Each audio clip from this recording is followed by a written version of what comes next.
Hello my dear friends, welcome to Careerwill. कैसे हैं आप सभी? Some important chemical compounds part two में आप सभी का स्वागत है। पार्ट वन हम लोग डिस्कस कर चुके हैं। इसमें हम लोग कुछ ऐसे केमिकल्स की बात कर रहे हैं जो हर एग्जाम में पूछे जाते हैं, है ना? और जहाँ से क्वेश्चन होता ही होता है रट्टाफिकेशन प्योर। इसमें ज़्यादा कोई कॉन्सेप्ट है नहीं, लेकिन उतनी ही ज़्यादा इम्पॉर्टेंट है। तो एक्चुअली में ये है रट्टाफिकेशन, है ना? रट्टाफिकेशन है, इसको याद कर लेना है। पिछले क्लास में हमने बात की थी NaCl, जिसको हम नमक कहते हैं।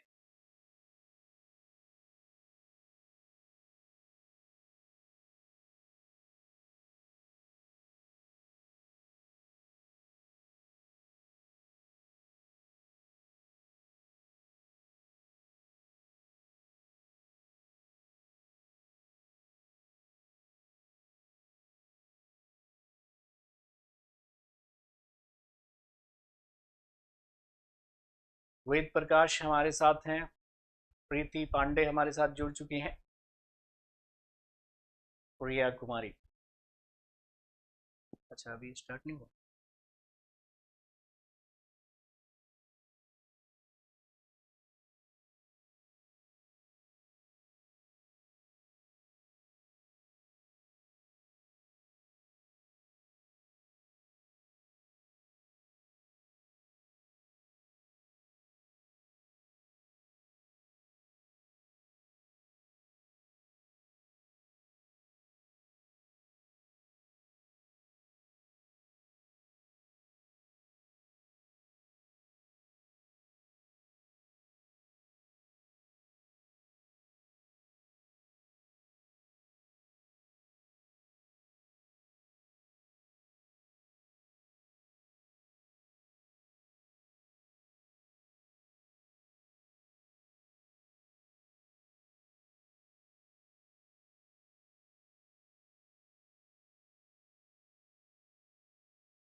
तो इस उम्मीद के साथ कि मैं पहुंच रहा हूं, हमारी आवाज और आप तस्वीर आप तक पहुंच रही है, आज के सेशन को हम शुरू करेंगे। हमारे साथ हैं अंशिका यादव, रिया कुमारी, पीयूष सैनी, विशाल यादव साहब। राम राम, कैसे हैं आप?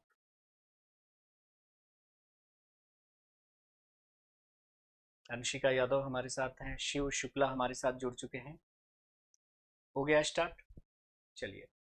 तो पार्ट टू की अगर हम बात करें, तो पार्ट वन में हमने कहा था NaCl। NaCl वो केमिकल कंपाउंड है जो कहलाता है साधारण नमक, लेकिन ये एक असाधारण कंपाउंड है। इससे हम बहुत सारा केमिकल कंपाउंड बनाते हैं, जैसे कि हम सोडियम हाइड्रोक्साइड इसी के द्वारा बनाते हैं, वॉशिंग सोडा इसी के द्वारा बनाते हैं, बेकिंग सोडा इसी के द्वारा बनाते हैं। तो washing soda, baking soda, caustic soda, इन सब को बनाने के लिए रॉ मटेरियल के तौर पे हम सोडियम क्लोराइड का ही इस्तेमाल करते हैं, है ना? सब कुछ क्लियर है? दीपक, देवराज कुमार, जय हिंद, शिवा शुक्ला, हिमांशु कुमार, जितने लोग भी लाइव हैं, विशाल यादव, क्लियर? चलो, तो सबसे पहले हम लोग देख लेते हैं ये जो सोडियम हाइड्रोक्साइड है, जिसको हम कास्टिक सोडा कहते हैं, इसको कैसे बनाते हैं हम? नमक के द्वारा। ठीक है जी। तो सबसे पहला केमिकल कंपाउंड यहाँ पर फिर ले ले रहे हैं। दूसरा केमिकल कंपाउंड है हमारा सोडियम हाइड्रोक्साइड, पहला था सोडियम क्लोराइड। इसे हम NaOH बोलते हैं, NaOH कहते हैं केमिकल फार्मूला के तौर पे, और इसे हम आम बोलचाल में कास्टिक सोडा के नाम से जानते हैं। और इसको बनाने की जो विधि है, उस विधि को हम क्लोर एल्कली प्रोसेस कहते हैं। क्या कहते हैं? क्लोर एल्कली प्रक्रिया। तो ये जो आपका कास्टिक सोडा है, सोडियम हाइड्रोक्साइड को बनाने की जो प्रक्रिया है, उस प्रक्रिया का नाम है क्लोर एल्कली प्रोसेस, है ना। यहाँ पर देखो एक टर्म बार बार यूज होगा, ब्राइन। क्या यूज होगा? ब्राइन। ये ब्राइन क्या होता है, जरा इसके बारे में आप लोग जान लीजिए। ब्राइन क्या होता है? नमक पानी का घोल, है ना। नमक पानी का घोल, सिंपल नमक पानी के घोल को हम ब्राइन कहेंगे, है ना। Salt water solution, salt water solution, नमक पानी का गाढ़ा घोल। NaCl में अगर आपने पानी मिला दिया है ना, तो इस घोल को हम लोग क्या बोलेंगे? ब्राइन का नाम देंगे। तो ब्राइन कोई बड़ी चीज है नहीं, नमक पानी के गाढ़े घोल को हम ब्राइन कहेंगे। अब देखो ये जो सोडियम हाइड्रोक्साइड है उसको हम कैसे बनाते हैं? ये क्या है? ब्राइन, नमक पानी का गाढ़ा घोल, उसको हम क्या कहते हैं? ब्राइन। इससे जब हम इलेक्ट्रिसिटी पास करेंगे, विद्युत धारा प्रवाहित करेंगे, तो ये जो सोल्यूशन है डिकम्पोज होकर, अपघटित होकर आपको क्या क्या दे देगा? आपको दे देगा सोडियम हाइड्रोक्साइड, क्लोरीन गैस और हाइड्रोजन गैस। अब इस प्रक्रिया को इसीलिए क्लोर एल्कली प्रोसेस कहते हैं, क्योंकि इसमें क्लोरीन मिल रहा है और सोडियम हाइड्रोक्साइड मिल रहा है ना। तो सोडियम हाइड्रोक्साइड क्या है? एल्कली है, और क्लोरीन मिल रहा है, सो इसको कहते हैं क्लोर एल्कली प्रोसेस। तो क्या करेंगे कि ये जो हमारा ब्राइन है, NaCl plus water, NaCl plus water, जिसको हम ब्राइन के नाम से जानते हैं। किस नाम से जानते हैं जी? ब्राइन के नाम से जानते हैं। इससे हम इलेक्ट्रिसिटी पास करेंगे, इलेक्ट्रिसिटी, इलेक्ट्रिसिटी पास करेंगे, विद्युत धारा प्रवाहित करेंगे, विद्युत धारा प्रवाहित करेंगे, तो ये सॉल्यूशन डिकम्पोज होकर, ये सॉल्यूशन डिकम्पोज होकर, अपघटित होकर, अपघटित होकर क्या क्या देगा? सोडियम हाइड्रोक्साइड देगा, और क्लोरीन गैस मिलेगी, और क्या मिलेगी? हाइड्रोजन गैस, है ना। यही हो गया आपका कास्टिक सोडा। अब चूंकि सोडियम हाइड्रोक्साइड बनाने के दौरान ये जो सोडियम हाइड्रोक्साइड है वो क्या है? एक एल्कली है, एल्कली है, क्षार है, और क्लोरीन गैस है, हाइड्रोजन भी गैस है। सो इसलिए इसको बोलते हैं क्लोर एल्कली प्रोसेस। क्या बोलते हैं?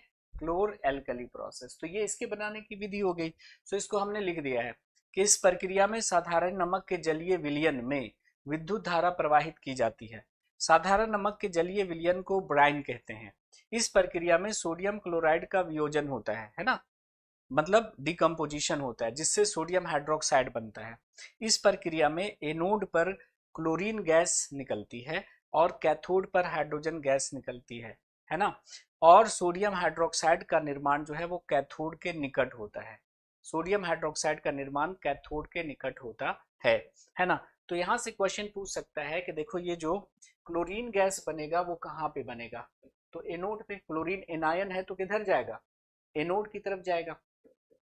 तो क्लोरीन गैस एनोड पे बनेगा, और हाइड्रोजन गैस कैथोड के पास बनेगा। केटायन है तो किधर जाएगा? कैथोड की तरफ। और ये जो सोडियम हाइड्रोक्साइड है ये कहाँ पे बनेगा? नियर कैथोड, कैथोड के निकट,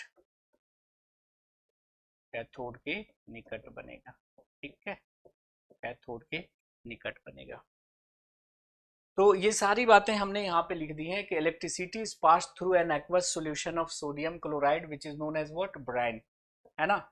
सोडियम हाइड्रोक्साइड के एक्वस सॉल्यूशन को हम क्या बोलते हैं? ब्राइन। सोडियम क्लोराइड डिकम्पोज होकर क्या देगा? सोडियम क्लोराइड डिकम्पोज होकर देगा सोडियम हाइड्रोक्साइड, क्लोरीन गैस, और क्या? हाइड्रोजन गैस, है ना। अब क्लोरीन गैस आप जानते हैं कि एनोड पे बनेगा, हाइड्रोजन गैस कैथोड पे बनेगा, और सोडियम हाइड्रोक्साइड कहाँ बनेगा? Near cathode. इसको याद कर लीजिए। So this is called chlor alkali process, chlor alkali process. अब आप देखना है कि सोडियम हाइड्रोक्साइड का यूज कहाँ करते हैं, क्लोरीन गैस का यूज कहाँ कहाँ होता है, हाइड्रोजन गैस का यूज कहाँ कहाँ पे होता है, हाइड्रोजन गैस का यूज कहाँ कहाँ पे होता है। हाँ जी बिल्कुल लाइव है। मुंशिका, देवराज, जय हिंद। नोट करिए इसको कि जब साधारण नमक के जलीय विलयन, जिसको हम ब्राइन कहते हैं, उससे हम विद्युत धारा प्रवाहित करते हैं, तो ये जो साधारण नमक है वो अपघटित होकर, वियोजित होकर, डिकम्पोज होकर सोडियम हाइड्रोक्साइड बनाता है क्लोरीन गैस और हाइड्रोजन गैस बनाता है ना। हाइड्रोजन गैस कैथोड के निकट कैथोड पर बनेगा, क्लोरीन गैस एनोड पे बनेगा और sodium hydroxide near cathode cathode के निकट बनेगा। और इसलिए इस प्रक्रिया को हम क्या बोलते हैं, क्लोर एल्कली प्रोसेस, क्लोर एल्कली प्रक्रिया, क्योंकि इसमें क्लोरीन गैस निकल रही है, एल्कली यानी सोडियम हाइड्रोक्साइड भी बन रहा है। So this is your chlor alkali process, chlor alkali process. और ये इसका इक्वेशन हो गया, इक्वेशन को तो मैंने पहले ही लिख दिया था। ये देखिए सोडियम क्लोराइड और प्लस पानी, यही है आपका ब्राइन। सोडियम क्लोराइड और पानी के घोल को हम क्या कहते हैं, ये है आपका brine. What is this, this is your brine, ये आपका ब्राइन है, ठीक है। तो इससे इलेक्ट्रिसिटी पास करेंगे तो ये डिकम्पोज होगा, सोडियम हाइड्रोक्साइड बनाएगा, क्लोरीन गैस और हाइड्रोजन गैस बनाएगा। क्लियर है जी। हाइड्रोजन गैस कैथोड पर, क्लोरीन गैस एनोड पर और sodium hydroxide near cathode cathode के निकट बनेगा। सो ये हो गया आपका क्लोर alkali process, chlor alkali process. अब सबका एप्लीकेशन जरा दिखा देता हूँ कि सोडियम हाइड्रोक्साइड का यूज कहाँ करते हैं, क्लोरीन गैस का यूज कहाँ करते हैं, हाइड्रोजन गैस का यूज कहाँ करते हैं। तो बस लिखते जाना है, कोई कॉन्सेप्ट नहीं है, प्योर रट्टाफिकेशन है ना। तो सबसे पहले हम हाइड्रोजन गैस का इस्तेमाल आपको दिखा देते हैं। हाइड्रोजन गैस के उपयोग, H2 के उपयोग, हाइड्रोजन के उपयोग, हाइड्रोजन के उपयोग, है ना। Hydrogenation of oil to vegetable ghee, है ना। तो वनस्पति तेल से वनस्पति घी बनाने में हम हाइड्रोजन गैस का इस्तेमाल करते हैं, है ना। तो ये हम जब ऑर्गेनिक केमिस्ट्री पढ़ेंगे वहां पे आपको दिखाएंगे कि वेजिटेबल ऑयल से वेजिटेबल घी बनाने में हम लोग हाइड्रोजन गैस का इस्तेमाल करते हैं। अभी रट लीजिए कैसे करते हैं वो हम लोग देखेंगे। इसके बाद हम अमोनिया बनाने के लिए करते हैं इसका इस्तेमाल। क्या करते हैं, अमोनिया बनाने के लिए करते हैं, ठीक है। जैसे नाइट्रोजन गैस का रिएक्शन जब हाइड्रोजन से हम करेंगे तो बन जाएगा NH3, this is your ammonia. और इस विधि से जो अमोनिया बनाते हैं उसको हैबर प्रोसेस कहते हैं। क्या कहते हैं, हैबर्स प्रोसेस, हैबर प्रक्रिया। हैबर साइंटिस्ट है जिन्होंने इस विधि से अमोनिया बनाया था, ठीक है। इसका इस्तेमाल, हाइड्रोजन का इस्तेमाल हम रॉकेट में ईंधन के रूप में करते हैं। तो रॉकेट में जो फ्यूल होता है ना वो हाइड्रोजन गैस ही होता है ना। तो रॉकेट में जो ईंधन के रूप में हम किसका इस्तेमाल करते हैं, हाइड्रोजन गैस का इस्तेमाल करते हैं। तो ये सब हाइड्रोजन गैस के एप्लीकेशंस हो गए।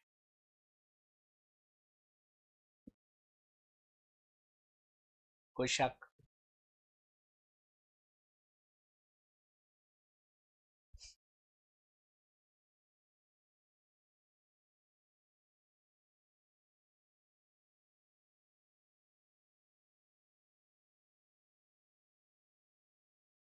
बात आ रही समझ में। एनोड और कैथोड देखो, जैसे ये हमने कोई बीकर लिया, हमने कोई बीकर लिया और एक मेटल का प्लेट लिया, एक एक धातु का प्लेट और ये दूसरा धातु का प्लेट, ठीक है। अब इसको हमने क्या किया, बैटरी से कनेक्ट किया, बैटरी से कनेक्ट किया, ठीक है। यहाँ पे स्विच लगा दिया, अब इससे इलेक्ट्रिसिटी पास करेंगे। तो ये वाला जो पॉजिटिव, बैटरी के पॉजिटिव टर्मिनल से जो मेटल का रॉड जुड़ा होगा उसको हम क्या बोलेंगे, उसको हम एनोड बोलेंगे। क्या बोलेंगे, एनोड कहेंगे। क्या कहेंगे, एनोड कहेंगे, क्योंकि इधर आएगा एनायन, पॉजिटिव की तरफ कौन आएगा, एनायन, निगेटिव चार्ज वाला आएगा। और जो निगेटिव से जुड़ा रहेगा उसको हम क्या बोलेंगे, कैथोड कहेंगे, है ना।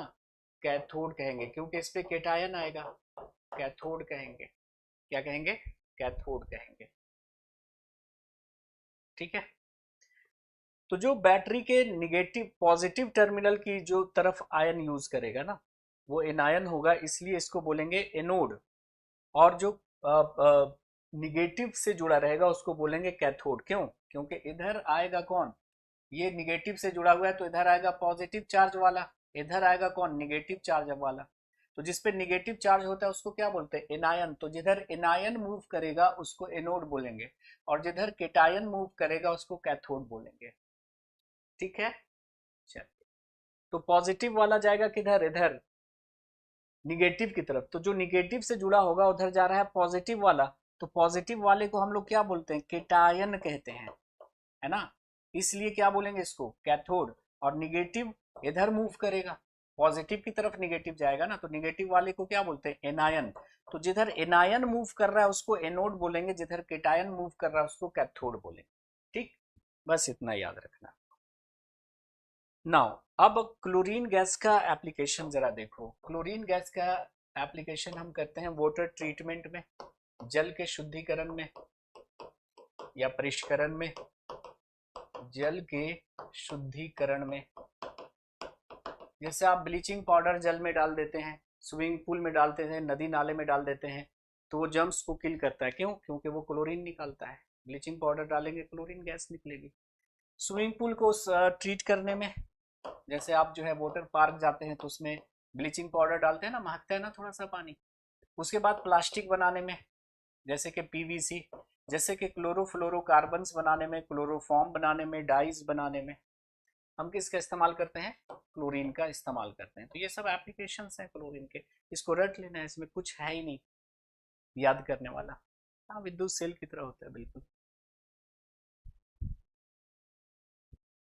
ठीक है, तो जल के परिष्करण में या जल के शुद्धिकरण में, स्विमिंग पूल में जल को शुद्ध करने के लिए, प्लास्टिक बनाने के लिए, क्लोरोफ्लोरोकार्बन्स बनाने के लिए, क्लोरोफॉर्म बनाने में, डाई बनाने में।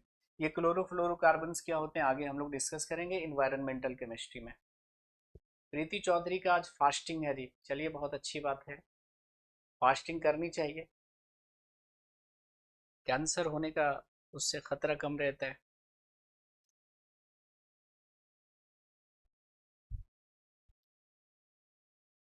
लास्ट वाला कौन सा स्लाइड, वेद प्रकाश? ये पिछला, इससे ये वाली हाइड्रोजन देख लीजिए। बाकी ये तो मिल ही जाएगा, कहीं पर अगर छूट जाता है तो उसको थोड़ा सा जगह छोड़ दीजिए और पीडीएफ से देख लीजिएगा, या तुरंत तो लेक्चर अपलोड हो ही जाता है, उससे ज़रा देख लीजिएगा आप लोग। ओके, नाउ NaOH का यूज जरा देख लीजिए। NaOH का यूज करते हैं हम साबुन बनाने में, साबुन बनाने में, डिटर्जेंट बनाने में इसका इस्तेमाल करते हैं, है ना। पेपर और सिंथेटिक फाइबर बनाने में, कागज और कृत्रिम रेशे बनाने में, धातु से ग्रीस को हटाने के लिए, मेटल को डिग्रीज करने के लिए, जैसे मेटल पे ग्रीस लग गया उसको हटाना है तो हम सोडियम हाइड्रोक्साइड का इस्तेमाल करते हैं। तेल के शोधन में और डाइज और ब्लीच बनाने में, डाइज और विरंजक बनाने में हम इसका इस्तेमाल करते हैं। तो ये सब एप्लीकेशन एनसीईआरटी के हैं, तो एनसीईआरटी को हमने यहाँ पे एज इट इज कॉपी किया है, तो इसको याद कर लेना है क्योंकि यहाँ से क्वेश्चंस रहते हैं ना। हाँ, क्लोरोफ्लोरोकार्बन बिल्कुल सही है। फ्रिज में, एसी में यूज करते हैं परिशीतक के रूप में, विशाल, उसको आगे हम लोग देखेंगे।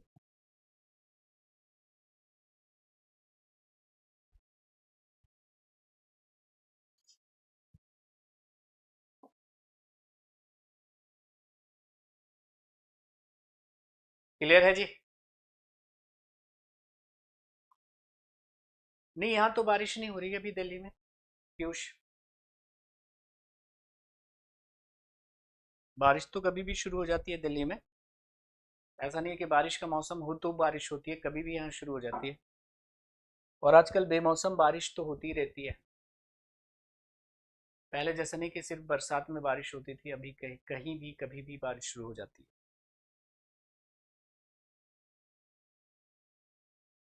हो गया, डन, बढ़े आगे।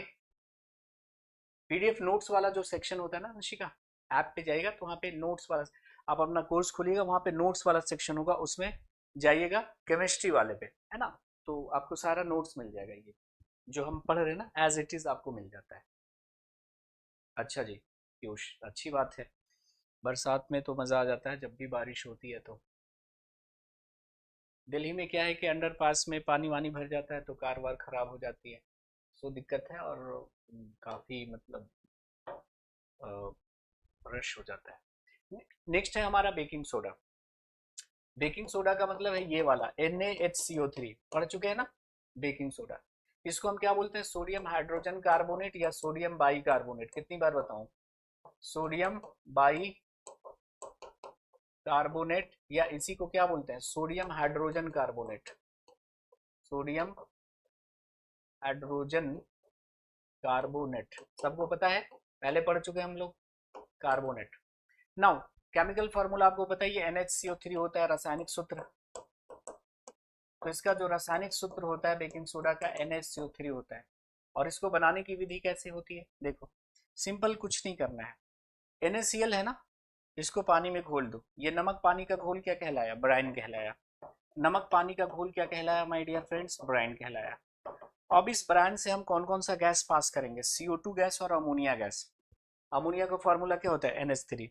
तो ये जो ब्राइन है, मतलब नमक पानी का जो गाढ़ा घोल है, उससे CO2 गैस और अमोनिया गैस जब हम गुजारेंगे तो बन जाएगा अमोनियम क्लोराइड और बेकिंग सोडा। तो ये दो केमिकल कंपाउंड आपको मिल गए, अमोनियम क्लोराइड मिल ही गया और बेकिंग सोडा तो हमें बनाना ही था।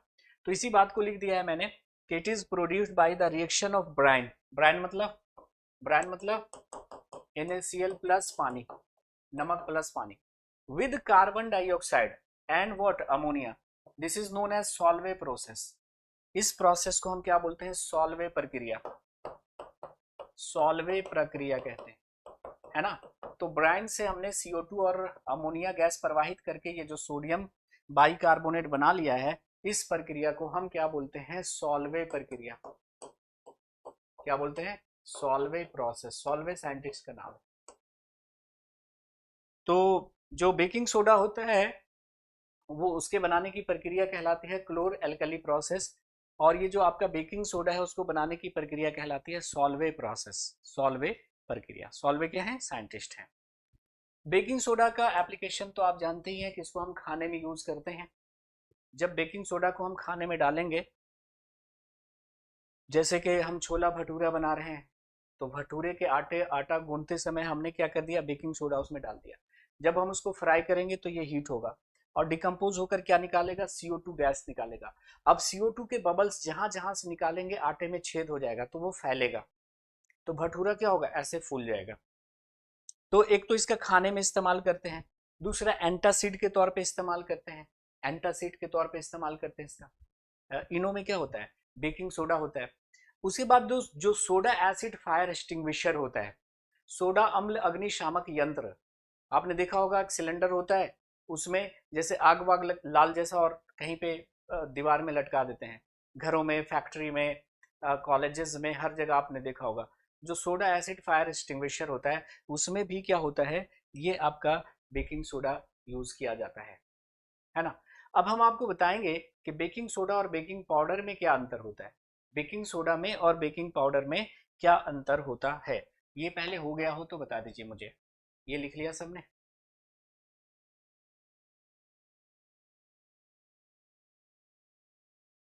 बोर्ड नोट से अलग कैसे होगा, ये डेली वाला वहां पे अपलोड होता है।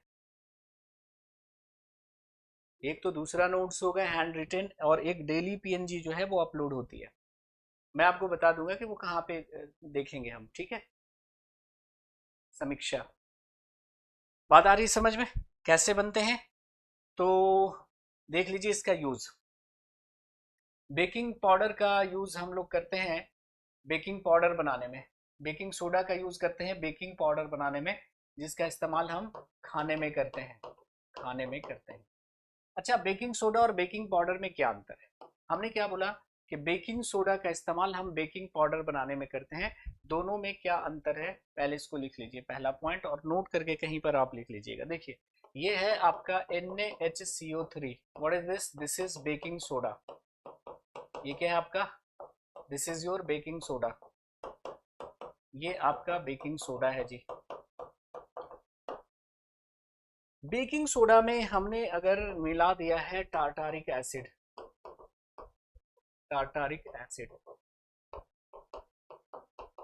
टार्टारिक अम्ल मिला दिया है, तो इन दोनों का जो मिश्रण है, बेकिंग सोडा और टार्टारिक अम्ल का जो मिश्रण है, इन दोनों का मिश्रण क्या कहलाएगा, बेकिंग पाउडर कहलाएगा, बेकिंग पाउडर कहलाएगा। एक्चुअली इसी को खाने में मिला, ये है बेकिंग पाउडर। अब देखिए बेकिंग पाउडर क्या हो गया, एक मिक्सचर हो गया, पता है कुछ, ये मिक्सचर हो गया, मिश्रण हो गया किसका, बेकिंग सोडा और टार्टारिक अम्ल के मिक्सचर को हम बेकिंग पाउडर बोलेंगे, है ना। तो बेकिंग सोडा क्या हो गया, एक कंपाउंड हो गया, बेकिंग सोडा आपका क्या हो गया, baking soda is a compound, baking soda क्या हो गया आपका, यौगिक हो गया। लेकिन बेकिंग पाउडर क्या हो गया, मिश्रण हो गया। दोनों में ये फर्क है। बेकिंग सोडा में अगर हमने टार्टारिक अम्ल मिला दिया है तो अब इस मिक्सचर को बेकिंग पाउडर कहेंगे। अब इसको जब हम खाने में डालेंगे, देखिएगा, आप सीधा बेकिंग पाउडर को खाने में डाल सकते हैं, सॉरी बेकिंग सोडा को खाने में डाल सकते हैं, ये भी CO2 रिलीज करेगा।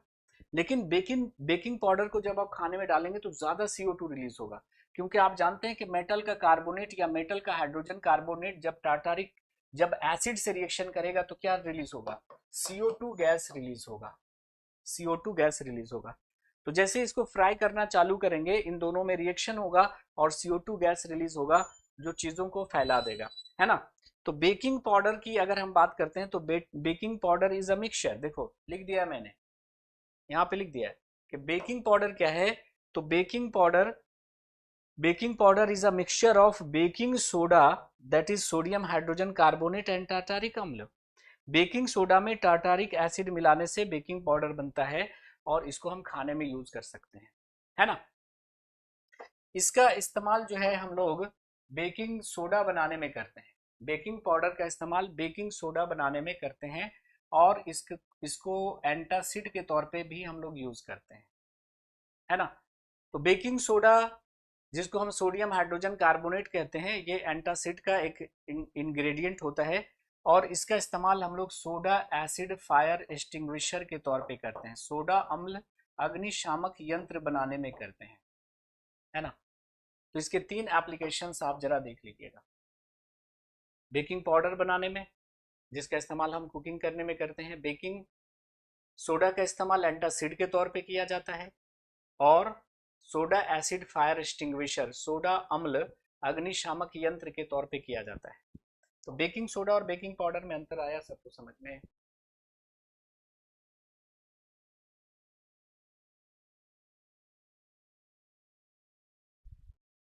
बिहार में हो रही है, चलिए अच्छा है। मौसम का यही तो मतलब होता है कि कब बदल जाए कुछ पता नहीं है। तुम न मौसम थे, न किस्मत थे, न तारीख न दिन, क्या खबर थी कि तुम इस तरह बदल जाओगे, है ना। चलिए जी, हो गया सबको। अब जरा देखिए कि ये सोडा एसिड फायर एक्सटिंग्विशर जो होता है उसमें क्या क्या होता है। तो एक तो सोडा हो जाएगा, और दूसरा जो होगा वो कौन सी एसिड होगी, क्योंकि ऑक्सीजन क्या करता है, आग लगाता है, ऑक्सीजन आग लगाता है, बिना ऑक्सीजन का कोई चीज जलेगा नहीं। और CO2 आग बुझाता है। क्यों, क्योंकि CO2 जो होता है वो हवा से, वायु से भारी होता है, वायु से भारी होता है ये, it is heavier than air, है ना। CO2 is heavier than air. तो क्या होगा कि जहां पर CO2 रिलीज होगा ना, वो जो है ऐसे नीचे जाएगा और आग को ढक लेगा। जैसे यहाँ पे आग जल रही है, आग लगी हुई है, और हमने वहां पे CO2 गैस रिलीज किया, तो ये CO2 हवा से भारी होगा, तो वहां पे जाकर के इसको ढक लेगा ब्लैंकेट जैसा। ऑक्सीजन की सप्लाई कट ऑफ होगी और वो चीज जलना बंद हो जाएगी, है ना। तो वायु से भारी होता है, और इसलिए वो आग को क्या करता है, ढक लेता है ब्लैंकेट की तरह, और आग क्या हो जाती है, बुझ जाती है, क्योंकि बिना ऑक्सीजन का तो कंबशन हो नहीं सकता, है ना। बिना ऑक्सीजन का कंबशन हो नहीं सकता। तो जैसे क्वेश्चन पूछा गया कि सोडा एसिड फायर एक्सटिंग्विशर में एक सोडियम हाइड्रोजन कार्बोनेट यानी बेकिंग सोडा का सॉल्यूशन होता है, उसके साथ और क्या होता है, कौन सी एसिड उसमें यूज की जाती है, sulphuric, nitric, hydrochloric, none of the above, बताइए। तो सोडा अम्ल फायर एक्सटिंग्विशर में सोडियम हाइड्रोजन कार्बोनेट का इसमें क्या होता है, घोल होता है। वो किसके साथ रिएक्शन करेगा कि CO2 गैस निकलेगी, तो उत्तर है सल्फ्यूरिक अम्ल होता है उसमें। क्या होता है, सल्फ्यूरिक अम्ल। तो ये हो गया आपका बेकिंग सोडा और H2SO4, इन दोनों के बीच रिएक्शन होगा। आपने पढ़ा था कि मेटल का कार्बोनेट या मेटल का हाइड्रोजन कार्बोनेट जब अम्ल से प्रतिक्रिया करेगा तो कौन सी गैस रिलीज होगी, CO2, और ये CO2 आग बुझा देगा, ये आग बुझा देगा, ठीक है जी। आग को क्या करेगा, बुझा देगा। CO2 जो है वो आग को बुझा देगा। ठीक है, तो इसमें हो गया आपका सल्फ्यूरिक अम्ल, है ना, सल्फ्यूरिक अम्ल। जैसे ये देखिए, ये सोडा एसिड फायर एक्सटिंग्विशर हो गया, ये सिलेंडर है, इसके अंदर बेकिंग सोडा भरा हुआ है और यहाँ पर डाइल्यूट H2SO4 भरा हुआ है, इसमें इसमें H2SO4 है ना, ये है आपका बेकिंग सोडा का घोल, और इसमें क्या भरा हुआ है, H2SO4। जब आग लगेगी, आप नोजल को प्रेस करोगे तो इन दोनों में क्या होगा, ये कांच टूटेगा और इसमें आकर मिल जाएगा, दोनों में रिएक्शन होगा तो क्या निकलेगा, CO2 गैस यहाँ से निकलेगी और CO2 गैस आग को बुझा देगी। तो ये बेकिंग सोडा जब H2SO4 से रिएक्शन करेगा तो जानती है सोडियम सल्फेट बनेगा, पानी बनेगा और निकलेगी क्या, CO2 गैस निकलेगी। ठीक है,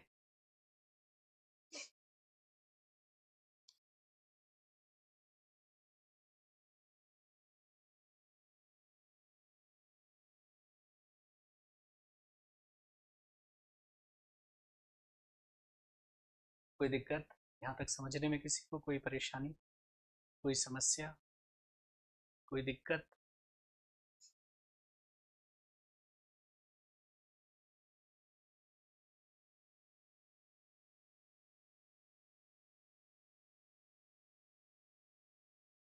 तो सोडा एसिड फायर एक्सटिंग्विशर में भी हम लोग बेकिंग सोडा का इस्तेमाल करते हैं, और आपने इस यंत्र को जरूर देखा होगा, इसमें बेकिंग सोडा का घोल रहता है, और वो जब आप उसे उसका ट्रिगर दबाएंगे तो इन दोनों के बीच रिएक्शन होगा जिससे निकलेगा आपका CO2, और CO2 जो है वो आग को क्या करता है, ढक लेता है चारों तरफ से। ये आग जल रही है तो इसको एक ब्लैंकेट की तरह से ढक लेगा, क्योंकि ये एयर से भारी होता है।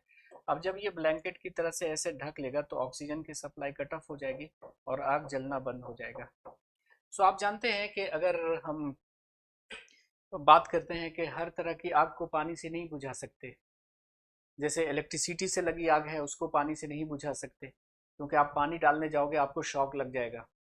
उसके बाद तेल से लगी आग को पानी से नहीं बुझा सकते, क्यों, तेल से लगी आग को पानी से आप बुझाने जाओगे, उस पर पानी डालोगे तो आप जानते हैं कि तेल पानी से हल्का होता है, वो और ऊपर आता जाएगा, जैसे जैसे नीचे पानी भरेगा तेल और ऊपर आता जाएगा और आग बुझने की बजाय और तेजी से जलने लगेगी। तो तेल से लगी आग को, पानी से लगी आग को जो है सॉरी, तेल से लगी आग को और विद्युत से लगी आग को, बिजली से लगी आग को पानी डालकर कभी नहीं बुझाया जाता है, वहां पे हम इसी का इस्तेमाल करेंगे, CO2 का इस्तेमाल करेंगे। क्लियर है सबको? चलिए, अब आ जाते हैं वॉशिंग सोडा को कैसे बनाते हैं। वॉशिंग सोडा की अगर हम बात करते हैं, जिसे धोवन सोडा के नाम से जानते हैं, इसका केमिकल नाम है ना, रासायनिक नाम बता दीजिए। तो इसका रासायनिक नाम आपका हो गया सोडियम कार्बोनेट डेकाहाइड्रेट, पहले से पढ़ चुके हैं हम लोग सबको, सोडियम कार्बोनेट डेकाहाइड्रेट। और रासायनिक सूत्र क्या है, रासायनिक सूत्र क्या है, Na2CO3 10H2O। यह है सोडियम कार्बोनेट और यह है 10, और यह है पानी, तो 10 को क्या बोलते हैं, डेकाहाइड्रेट, है ना। इसे दो चरणों में बनाते हैं। पहले चरण में हम क्या करते हैं कि सोडियम कार्बोनेट यानी बेकिंग सोडा, ये बेकिंग सोडा है आपका, बेकिंग सोडा को हम हीट कर लेते हैं। बेकिंग सोडा को जब हम हीट करेंगे माय डियर फ्रेंड्स, तो ये डिकम्पोज होकर क्या क्या देगा, इंपॉर्टेंट है, ये बार बार पूछा जाता है, याद कर लीजिएगा कि अगर हम बेकिंग सोडा को हीट करेंगे तो क्या क्या मिलेगा। देखिए, जब हम बेकिंग सोडा को हीट करेंगे तो क्या मिलेगा, सोडियम कार्बोनेट, और क्या मिलेगा यहाँ से, वाटर, और क्या मिलेगा, CO2। क्या क्या मिलेगा, देखो, Na2CO3 बन जाएगा, Na2CO3, और क्या बन जाएगा, H, और ऑक्सीजन रिएक्शन करेगा तो बन गया वाटर, और कार्बन ऑक्सीजन से रिएक्शन करके बना लेगा CO2। तो जब हम सोडियम हाइड्रोजन कार्बोनेट यानी बेकिंग सोडा को हीट करेंगे तो बेकिंग सोडा डिकम्पोज होकर क्या क्या देगा, सोडियम कार्बोनेट, पानी और CO2 देगा। ये पहला चरण हो गया। अब ये जो सोडियम कार्बोनेट आपको मिला, इसको हम वाटर के साथ रिएक्शन कराएंगे, वाटर के साथ ट्रीट करेंगे, तो ये 10 वाटर का मॉलिक्यूल अपने अंदर एब्जॉर्ब कर लेगा, जिसको बोलते हैं वाटर ऑफ क्रिस्टलाइजेशन, है ना। ये जो पानी है ना 10H2O, ये कहलाता है वाटर ऑफ क्रिस्टलाइजेशन, है ना, रवाकरण का जल। तो जब ये जो सोडियम कार्बोनेट जो मिला, ये एनहाइड्रस कहलाएगा, मतलब बिल्कुल सूखा हुआ है। इसका जब रिएक्शन हम पानी से करवाएंगे तो ये वाटर के 10 मॉलिक्यूल को अपने पास समा लेगा और ये बन जाएगा Na2CO3 into 10H2O, and this is your washing soda. Washing soda का इस्तेमाल हम कपड़े वगैरह धोने के लिए पहले करते थे। पहले कपड़े वगैरह की धुलाई करने के लिए हमारे पास डिटर्जेंट्स और बढ़िया बढ़िया साबुन नहीं थे। यही धोवन सोडा बस एकमात्र जरिया था जिससे लोग कपड़े की धुलाई किया करते थे। अब तो टाइड आ गया है, एरियल आ गया है, घड़ी आ गया है, पता नहीं क्या क्या आ गया है ना। तो दो चरणों में करेंगे। पहला चरण क्या है इसका, कि हम बेकिंग सोडा को हीट करेंगे। तो बेकिंग सोडा डिकम्पोज होकर, अपघटित होकर, टूट कर क्या देगा, सोडियम कार्बोनेट, पानी और CO2। ये जो सोडियम कार्बोनेट बना है इसका रिएक्शन हम जल से कराएंगे। तो ये 10 वाटर का मॉलिक्यूल अपने अंदर समा लेगा और बन जाएगा sodium carbonate into 10H2O, and this is your what, washing soda. This is your washing soda my dear friends, है ना। तो इसके एप्लीकेशंस तो आपको पता है। इसका एप्लीकेशन आपको पता है कि भाई घरों में हम कपड़े की धुलाई करने के लिए करते थे, है ना। तो कांच, साबुन और कागज उद्योगों में भी हम लोग इसका इस्तेमाल करते थे। इसका इस्तेमाल हम बोरेक्स बनाने के लिए भी करते हैं, है ना, बोरेक्स। और घरों में साफ सफाई के लिए तो पता ही है, सबसे पहले इसका यूज करते थे। इसका इस्तेमाल हम टेम्पररी और परमानेंट हार्डनेस दूर करने के लिए करते हैं। तो टेम्पररी और परमानेंट हार्डनेस है ना, it is use for removing permanent hardness. यहाँ पे टेम्पररी भी ऐड कर दे रहा हूँ, temporary and permanent hardness of water, है ना। इसका इस्तेमाल जल से अस्थाई कठोरता, अस्थाई कठोरता एवं अस्थाई कठोरता को दूर करने के लिए किया जाता है। तो हम जल की अस्थाई और अस्थाई दोनों प्रकार की कठोरताओं को दूर करने के लिए किसका इस्तेमाल करते हैं, सोडा का इस्तेमाल करते हैं। तो ये 4 पॉइंट्स नोट करना है आपको, ज्यादा कुछ नहीं करना। तो जल की अस्थाई और अस्थाई कठोरता को दूर करने के लिए हम निम्नलिखित में से किसका इस्तेमाल करते हैं। तो आपका उत्तर हो जाएगा कि बेकिंग सोडा का, सॉरी, वॉशिंग सोडा का ही इस्तेमाल करते हैं। तो वॉशिंग सोडा से हम लोग जल की अस्थाई कठोरता और अस्थाई कठोरता दोनों प्रकार की कठोरताएं दूर कर सकते हैं। कैसे करते हैं हमने वहां पे पढ़ा रखा है कंपाउंड में, ठीक। तो ये उपयोग हो गया किसका, आपका वॉशिंग सोडा का। अब आते हैं ब्लीचिंग पाउडर। ब्लीचिंग पाउडर को अगर हम शुद्ध हिंदी में लिखें तो इसको विरंजक चूर्ण के नाम से जानते हैं। इसको और क्या लिख देंगे, विरंजक चूर्ण, विरंजक चूर्ण, या ब्लीचिंग पाउडर भी लिखा रह सकता है ना, हिंदी में हम कुछ कह नहीं सकते। तो ये है आपका ब्लीचिंग पाउडर। इसका जो केमिकल नेम है इसको जरूर याद कर लेना। इसका केमिकल नेम है कैल्शियम ऑक्सी क्लोराइड, इंपॉर्टेंट है, इसको याद रखना, या कैल्शियम हाइपोक्लोराइट, कैल्शियम हाइपोक्लोराइट। तो ये हो गया इसका रासायनिक नाम, रासायनिक नाम हो गया कैल्शियम ऑक्सीक्लोराइड या कैल्शियम हाइपोक्लोराइड। रासायनिक फार्मूला, रासायनिक सूत्र हो गया CaOCl2, है ना। कैसे बनाते हैं, कैसे बनाते हैं इसको, तो आपको पता होगा कि जब हम क्या करते हैं कि ये आपका क्विक लाइम है। What is this, this is quick lime, quick lime चूना, जो मार्केट से आप चूना खरीद कर लाते हैं। इसको पानी में डालो, रिएक्शन होगा और बन जाएगा क्या, कैल्शियम हाइड्रोक्साइड। कैल्शियम हाइड्रोक्साइड को हम लोग कहते हैं सेलेक्ट लाइम, बुझा हुआ चूना, बुझा हुआ चूना, बुझा हुआ चूना। सो कैल्शियम हाइड्रोक्साइड को हम क्या कहते हैं, बुझा हुआ चूना। इस बुझा हुआ चूने पे, कैल्शियम हाइड्रोक्साइड पे अगर हम क्लोरीन गैस पास करते हैं तो बन जाता है आपका ब्लीचिंग पाउडर। क्या बन जाता है, ब्लीचिंग पाउडर। तो ये जो चूना है और चूने में हमने पानी डाला है तो बन गया है सेलेक्ट लाइम। कैल्शियम हाइड्रोक्साइड को हम लोग क्या कहते हैं, सेलेक्ट लाइम कहते हैं जी। कैल्शियम हाइड्रोक्साइड, कैल्शियम हाइड्रोक्साइड को हम लोग क्या कहते हैं, बुझा हुआ चूना। और इस बुझे हुए चूने से अगर हम क्लोरीन गैस पास करेंगे तो हमारा बन जाएगा CaOCl2। इसी बात को हमने लिख दिया है कि bleaching powder is produced by the action of chlorine on dry slaked lime, शुष्क बुझे हुए चूने पे। है ना। ये आपका क्या है, सेलेक्ट लाइम है। ये क्या है आपका, ड्राई सेलेक्ट लाइम है, बुझा हुआ चूना है ना, बुझा हुआ, शुष्क बुझा हुआ चूना, बिल्कुल ड्राई होना चाहिए। उससे हमने क्लोरीन गैस पास करी तो हमारा ब्लीचिंग पाउडर बन जाएगा। इक्वेशन पहले से मालूम है आपको, बस याद दिला रहा हूँ, एक बार रिफ्रेश करिएगा।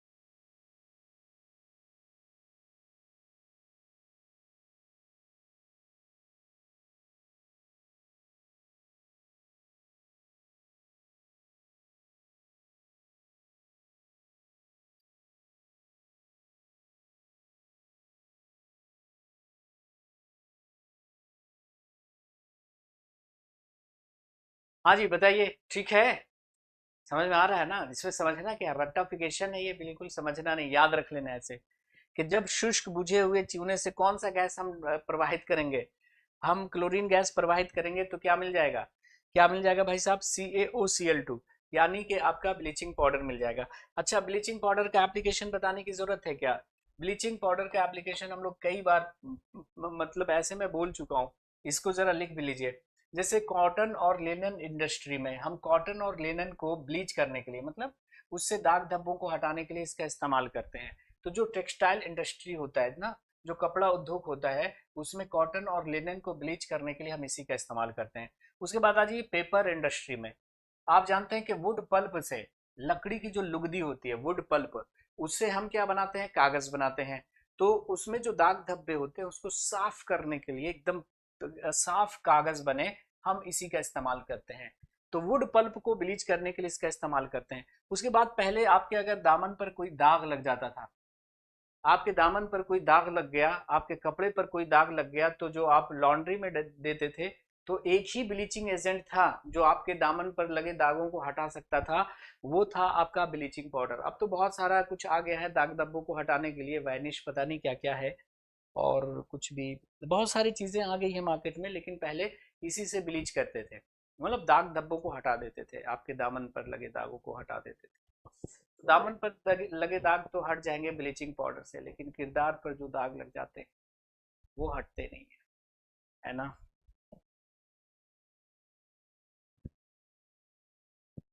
तो किरदार पर जो दाग हैं उससे बचाना चाहिए, किरदार पे कोई आपके दाग ना लगे। दूसरा देखिएगा कि कई रसायन उद्योगों में ऑक्सीडाइजिंग एजेंट के तौर पे, है ना, इसका इस्तेमाल ऑक्सीडाइजिंग एजेंट के तौर पे किया जाता है। तो एक तो हो गया ब्लीचिंग एजेंट के तौर पे, ब्लीचिंग एजेंट का मतलब वो केमिकल्स हैं जो दाग धब्बों को हटाते हैं।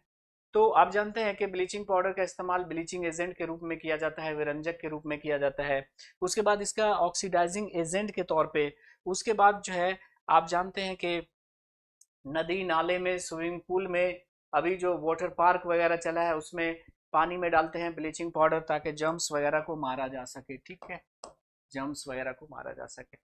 तो ब्लीचिंग पाउडर को जब भी हम पानी में डालेंगे तो उससे क्लोरीन रिलीज होगा, और दरअसल ये ब्लीचिंग का काम, ये जर्म्स को किल करने का काम किसका है, तो क्लोरीन का है। बात आ रही है समझ में, चलिए, तो ये इसको नोट कर लीजिए, याद कर लेना है इन चीज़ों को, बिल्कुल बिल्कुल इन्हें याद करना है आपको।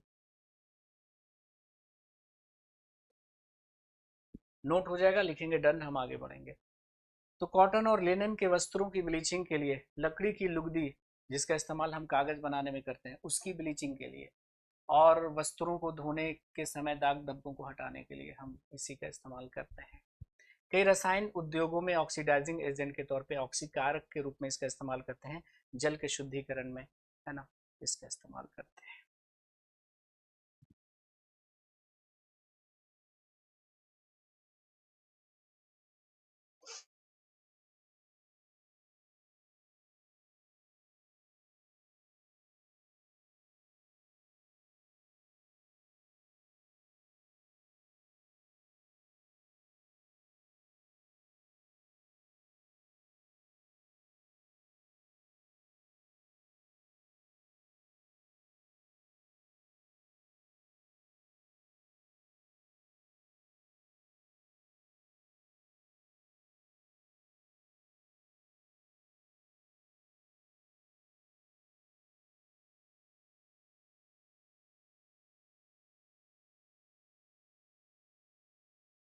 नाउ नेक्स्ट हमारा है जी plaster of Paris, POP. Plaster of Paris तो सब जानते होंगे ना, व्हाइट कलर का पाउडर होता है, उसको पानी में मिलाते हैं और फिर उससे हड्डी वगैरह जोड़ देते हैं। या फिर आपने देखा होगा कि आपके दीवारों को स्मूथ बनाना है, छत में सीलिंग में जो डिजाइन होते हैं वो सब पीओपी के बने होते हैं, प्लास्टर ऑफ पेरिस के बने होते हैं।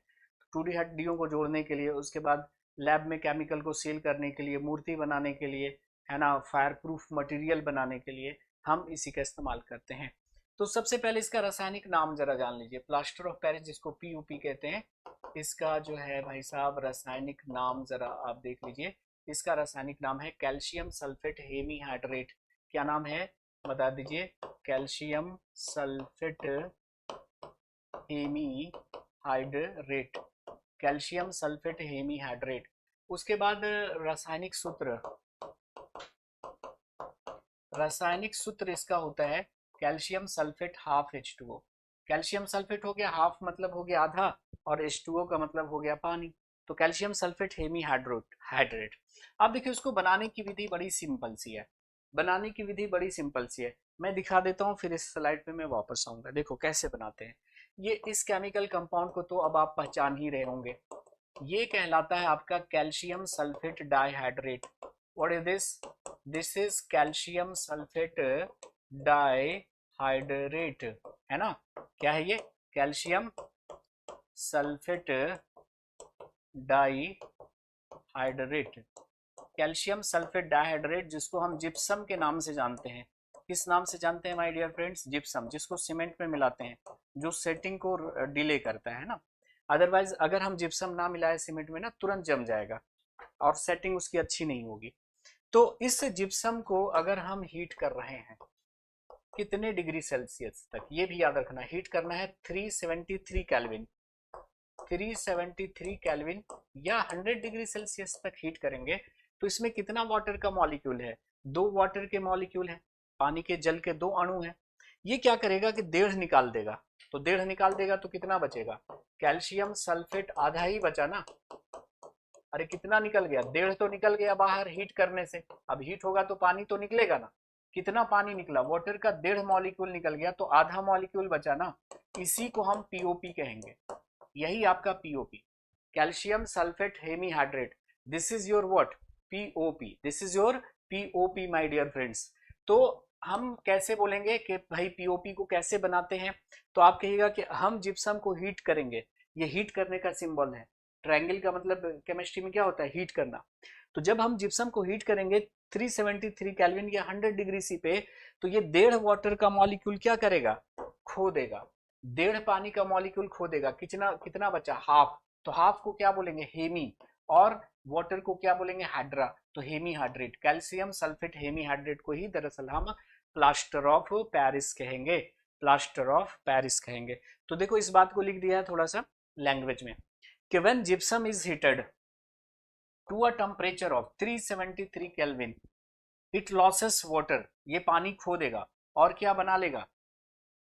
Plaster of Paris. तो जिप्सम को 373 केल्विन पर गर्म करने पर यह जल के अणुओं का त्याग करके कैल्शियम सल्फेट हेमीहाइड्रेट या कैल्शियम सल्फेट अर्ध हाइड्रेट का निर्माण करता है, जिसे हम पीओपी कहते हैं, है ना। तो ये आपका जिप्सम हुआ, इसको हीट करो, ये बन गया कैल्शियम सल्फेट हाफ H2O और 1.5 निकल गया बाहर। क्लियर है? सो हम लोग पढ़ रहे हैं केमिकल कंपाउंड पार्ट 2, रट्टाफिकेशन। इंपॉर्टेंट है, लेकिन रट्टाफिकेशन है पर क्वेश्चंस की यहां से भरमार होगी, मैचिंग करने वाला क्वेश्चन बना देगा। 4 केमिकल कंपाउंड का नाम दे देगा और उस तरफ उसके नाम को उलट पुलट करके लिख दिया जाएगा और कहा जाएगा कि सही मैच करके सही कोड को टिक करिएगा।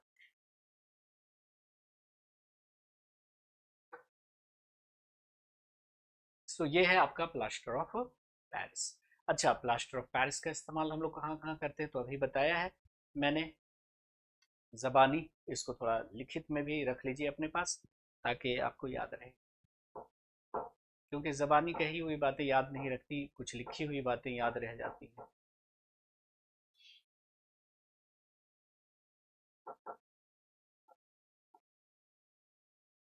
जबानी कही हुई बातें याद नहीं रहती, लिखी हुई बातें अक्सर याद रह जाती।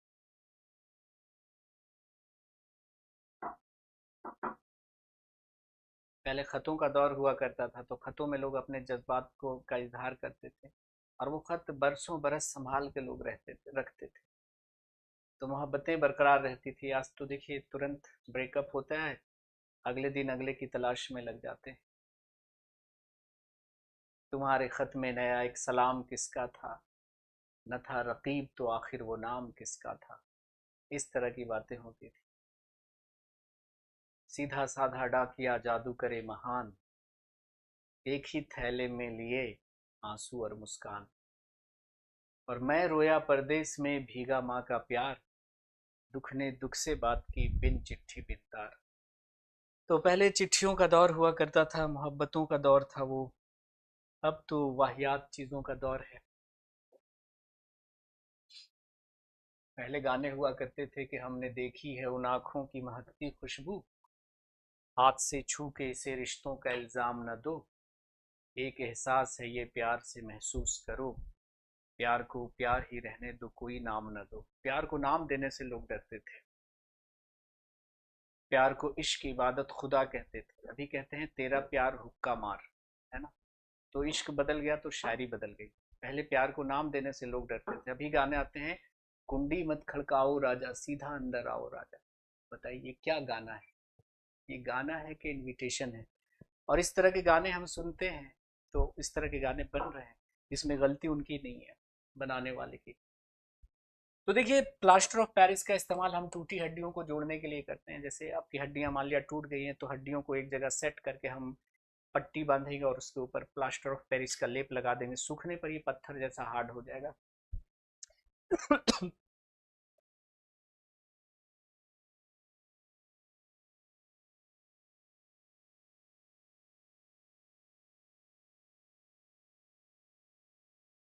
इसका इस्तेमाल हम खिलौने बनाने में और सजावटी सामान बनाने में,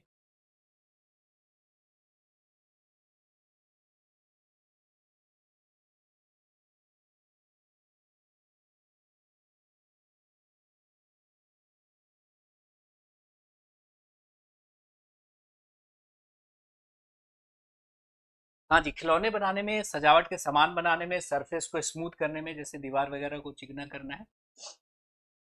उसके बाद फायर प्रूफ मटेरियल बनाने में, वह मटेरियल जिसमें आग नहीं पकड़ता है, उसको बनाने में हम इसका इस्तेमाल कर सकते हैं। अग्नि सह पदार्थ, है ना, फायर प्रूफ मटेरियल। स्टैचूज बनाने में, दीवारों में सीलिंग में जो डिजाइन होते हैं वो सब पीओपी के बनाए जाते हैं।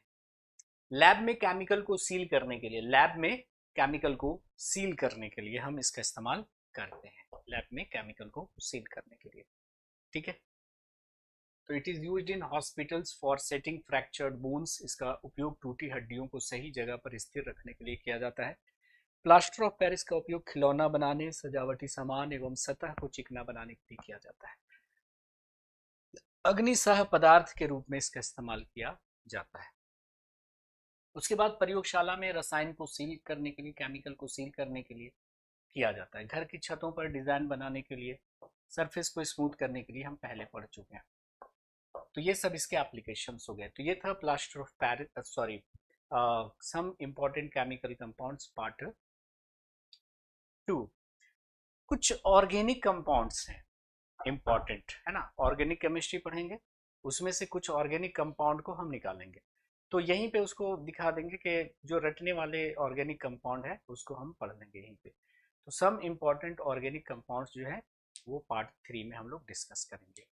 तो आज के सेशन में हम लोग यहीं तक रहने देते हैं, क्योंकि अब इससे आगे की बात करने का टाइम नहीं है। नेक्स्ट क्लास में हम सम इंपॉर्टेंट केमिकल कंपाउंड पढ़ने वाले हैं। किसका? ऑर्गेनिक कंपाउंड, है ना, कार्बनिक यौगिक।